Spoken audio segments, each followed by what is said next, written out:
Hi friends, spicy kitchen ಚಾನಲ್ಗೆ ಸ್ವಾಗತ. ಸಿಂಪಲಾದ mutton dry ಸುಕ್ಕ ಮಾಡೋಣ. ತುಂಬ ಟೇಸ್ಟಿಯಾಗಿರುತ್ತೆ, ತುಂಬಾ ಸಿಂಪಲಾಗೂ ಇರುತ್ತೆ, ಡ್ರೈ ಆಗಿರುತ್ತೆ. ಇದು ಸೈಡ್ ಡಿಶ್ ಆಗಿ ರಸಮ್ಮನ ಜೊತೆ ಊಟದ ಜೊತೆ ಸೈಡ್ ಡಿಶ್ ಆಗಿ ತಿನ್ನೋಕ್ಕೆ ಟೇಸ್ಟಿಯಾಗಿರುತ್ತೆ. ಹಾಗೇನೂ ತಿನ್ಬೋದು.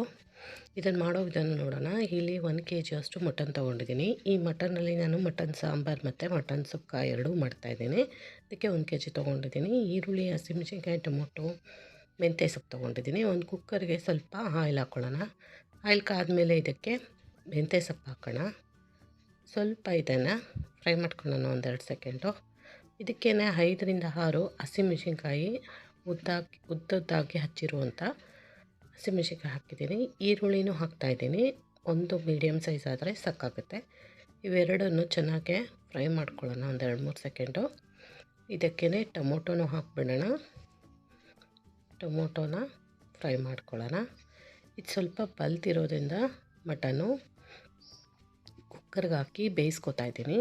ಅದಕ್ಕಾಗಿ ಇದನ್ನು ಮಟನ್ ಹಾಕಿ ಹೈ ಫ್ಲೇಮ್ ಇಟ್ಕೊಂಡು 5ರಿಂದ 6 ನಿಮಿಷ ಚೆನ್ನಾಗಿ ಇದನ್ನು ಫ್ರೈ ಮಾಡ್ಕೋಬೇಕು. ನೋಡಿ, ಈ ಥರ ಕಲರ್ ಚೇಂಜ್ ಆಗಬೇಕು. ಅಲ್ಲಿ ತನಕ ಇದನ್ನು ಫ್ರೈ ಮಾಡಿಕೊಂಡು 1-2 ನಿಮಿಷ ಮುಚ್ಚಿಡೋಣ. ಹೈ ಫ್ಲೇಮಲ್ಲೇ ಇರಲಿ. ಇದರಲ್ಲಿರೋ ನೀರೆಲ್ಲ ಬಿಟ್ಟಿದೆ ನೋಡಿ, ನೀರು ಬಿಟ್ಟಿದೆ ಮಟನ್ನು. ಈ ನೀರು ಸ್ವಲ್ಪ ಡ್ರೈ ಆಗಬೇಕು. ಅಲ್ಲಿ ತನಕ ಇದನ್ನು ಫ್ರೈ ಮಾಡಿಕೊಂಡ್ರೆ ಮಟನ್ ಟೇಸ್ಟು ಚೆನ್ನಾಗಿರುತ್ತೆ. ಇದಕ್ಕೆ ಉಪ್ಪು ಹಾಕ್ಕೊಳ್ಳೋಣ. ಸುಮ್ಮನೆ ಮಟನ್ನು ನೀರು ಹಾಕಿ ಬೇಯಿಸಿದ್ರೆ ಟೇಸ್ಟ್ ಚೆನ್ನಾಗಿರಲ್ಲ. ಹಾಗಾಗಿ ಎಲ್ಲವನ್ನು ಹಾಕ್ತಾಯಿದ್ದೀನಿ. ಇಲ್ಲಿ ಅರ್ಧ ಸ್ಪೂನಷ್ಟು ಕೊತ್ತಂಬರಿ ಪುಡಿ ಹಾಕ್ತಾಯಿದ್ದೀನಿ ನಾನಿಲ್ಲಿ. ಚೆನ್ನಾಗಿ ಹಿಡಿಯುತ್ತೆ ಮಟನ್ಗೆ ಉಪ್ಪು, ಖಾರ, ಮಸಾಲ ಎಲ್ಲ. ಇದನ್ನು 1-2-3 ನಿಮಿಷ ಫ್ರೈ ಆದಮೇಲೆ ಇದಕ್ಕೆ ನೀರು ಹಾಕ್ತಾಯಿದ್ದೀನಿ. ಮಟನ್ ಮುಳುಗೋಷ್ಟು ಬೇಯೋಕ್ಕೆ ಬೇಕಾಗುವಷ್ಟು ನೀರನ್ನು ಹಾಕ್ಕೊಳ್ಳೋಣ. ಮತ್ತು ಚೆನ್ನಾಗಿ ಮಿಕ್ಸ್ ಮಾಡಿಕೊಂಡು ಇದಕ್ಕೆ ಒಂದು ಅರ್ಧ ಸ್ಪೂನಷ್ಟು ಖಾರದ ಪುಡಿನೂ ಹಾಕ್ಕೊಳ್ಳೋಣ. ಉಪ್ಪು ಖಾರ ಚೆನ್ನಾಗಿ ಹಿಡಿಯುತ್ತೆ. ಈ ಕುಕ್ಕರ್ ಲಿಡ್ ಕ್ಲೋಸ್ ಮಾಡಿ 3ರಿಂದ 4 ವಿಸಲು ಬೇಯಿಸ್ಕೋಬೇಕು. ಇದನ್ನು ಚೆನ್ನಾಗಿ ಬೇಯಬೇಕು ಮಟನ್ನು. ನೋಡಿ, ಬೆಂದಿದೆ. ಈಗ ಇದನ್ನೊಂದು ಸಾರಿ ಮಿಕ್ಸ್ ಮಾಡ್ಕೊಳ್ಳೋಣ. ಸುಕ್ಕಕ್ಕೆ ಬೇಕಾಗುವಷ್ಟು 1/4 kg ಅಷ್ಟು ಮಟನ್ನ ನಾನು ಎತ್ತಿಟ್ಕೊತಾ ಇದ್ದೀನಿ. ಸ್ವಲ್ಪ ಗ್ರೇವಿನೂ ಹಾಕ್ಕೋಬೇಕು. ಹಾಕಿದ್ರೇ ಟೇಸ್ಟ್ ಚೆನ್ನಾಗಿ ಬರೋದು. ಇಲ್ಲಿ ಒಂದು ಪ್ಯಾನ್ ಇಟ್ಕೊಂಡು ಆಯಿಲ್ ಹಾಕ್ಕೊಳ್ಳೋಣ ಒಂದು ಸ್ವಲ್ಪ. ಇದಕ್ಕೆ ಹಚ್ಚಿರುವಂಥ ಹಸಿಮೆಣಸಿನ್ಕಾಯಿ, ಬೆಳ್ಳುಳ್ಳಿ, ಕರಿಬೇವಿನ ಸೊಪ್ಪು ಹಾಕ್ಕೋತಾ ಇದ್ದೀನಿ. ಇದಕ್ಕೆ ಗೋಡಂಬಿನೂ ಹಾಕ್ಕೋಬೋದು. ನಾನು ಇಲ್ಲಿ ಹಾಕಿಲ್ಲ. ಇಷ್ಟನ್ನು ಹಾಕಿ ಚೆನ್ನಾಗಿ ಇದನ್ನು 2ರಿಂದ 3 ಸೆಕೆಂಡು ಫ್ರೈ ಮಾಡ್ಕೋಬೇಕು. ಆಮೇಲೆ ಇದಕ್ಕೆ ಬೇಯಿಸ್ಕೊಂಡಂಥ ಮಟನ್ನ ಹಾಕ್ಕೊಳ್ಳೋಣ. ಇದು ಬೆಂದಿರುತ್ತೆ ಸಂಪೂರ್ಣವಾಗಿ. ಇದ್ರ ಒಗ್ಗರಣೆಯಲ್ಲಿ ಫ್ರೈ ಮಾಡೋದಷ್ಟೇ. ಸುಕ್ಕ ರೆಡಿ ಆಗುತ್ತೆ. ಮತ್ತು ಇದನ್ನು ಹೈ ಫ್ಲೇಮ್ ಇಟ್ಕೊಂಡು 1-2-3 ನಿಮಿಷ ಫ್ರೈ ಮಾಡ್ಕೋಬೇಕು. ಮುಚ್ಚಿ 1-2 ಸೆಕೆಂಡು ಬೇಯಿಸ್ಕೊಳ್ಳೋಣ ಇದನ್ನು ಆ ಮಸಾಲೆಯಲ್ಲಿ. ನೋಡಿ, ಈಗ ಬೆಂದಾಗಿ ಆಯಿಲ್ ಮೇಲೆ ಬರ್ತಾ ಇದೆ.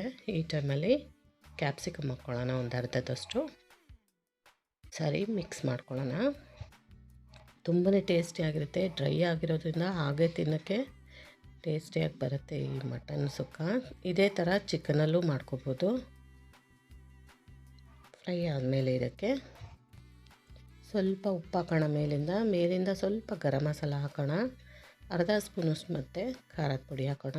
ಸೋಯಾ ಸಾಸ್ ಹಾಕೋಣ. ಇದಕ್ಕೆ ಚೆನ್ನಾಗಿರುತ್ತೆ. ಇದು ಲಾಸ್ಟಲ್ಲಿ ಸೋಯಾ ಸಾಸ್ ಹಾಕೋದ್ರಿಂದ. ಅಷ್ಟೇ, ಇದು ಮಟನ್ ಸುಕ್ಕ ಸಿಂಪಲಾಗಿ ಟೇಸ್ಟಿಯಾಗಿ ರೆಡಿ ಆಯಿತು. ಇದಕ್ಕೆ ಲಾಸ್ಟಲ್ಲಿ ಕೊತ್ತಂಬರಿ ಸೊಪ್ಪು ಹಾಕ್ಕೊಂಡು ಸರ್ವ್ ಮಾಡಿಕೊಂಡ್ರೆ ಬಿಸಿ ಬಿಸಿಯಾದಂಥ ಮಟನ್ ಸುಕ್ಕ ಟೇಸ್ಟಿಯಾಗಿ ರೆಡಿ ಆಯಿತು. ನೋಡಿ, ಈ ಥರ ಬಂದಿದೆ.